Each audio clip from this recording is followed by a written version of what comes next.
বিকেলের সহজ নাস্তার জন্য আলু আর ময়দা দিয়ে তৈরি করে নিব অনেক বেশি মজাদার, অনেক বেশি crispy potato chicken roll samosa. ঘরে থাকা অল্প কিছু উপকরণে একদম ঝটপট ভাবে তৈরি করে নিতে পারবেন পটেটো চিকেন রোল সমোচাগুলো। বিকেলে চায়ের সাথে খেতে কিন্তু এই মুচমুচে সমোচাগুলো অনেক বেশি ভালো লাগে। প্রথমে আমি ময়দার খামিটা তৈরি করে নিব।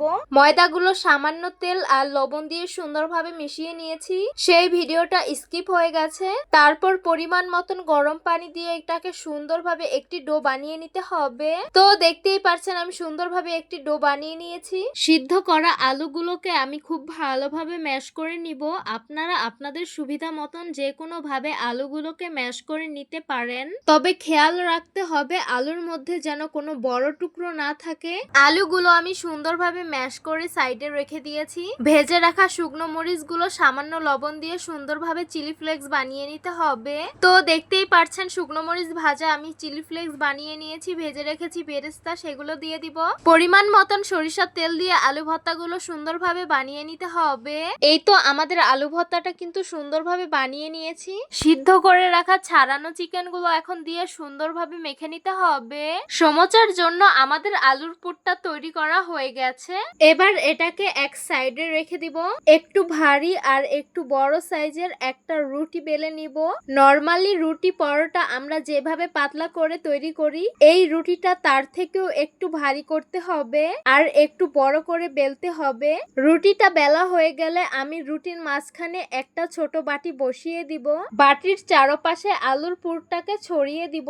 খুব ভারী করে আলুর পুরটা দেওয়া যাবে না, চেষ্টা করবেন পাতলা একটা লেয়ার করে দিতে চারপাশে। এই আলুর পুরের লেয়ারটা ছড়িয়ে দেওয়ার পর মাঝখানের বাটিটা তুলে নিব। এবার এই রুটিটাকে 15 থেকে 16 ভাগে কেটে নিব। আপনারা ঠিক যেভাবে দেখতে পেলেন সেভাবেই কেটে নিতে হবে। এরপর মাঝখানে যে খালি জায়গাটা দেখতে পাচ্ছেন, এইখানে আমি সামান্য পানি লাগিয়ে নিব। এতে করে আমাদের সমোচাগুলো রোল করার পর রোলটা খুলে যাবে না। আর দেখতেই তো পারছেন রোলগুলো কিভাবে করে নিয়েছি।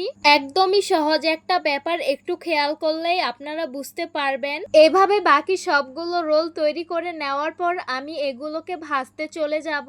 চুলায় একটা প্যানে তেল দিয়েছি। তেলটা কিছুটা গরম হয়ে আসলে আমি অনেকগুলো করে রোল একসাথে দিয়ে দিব।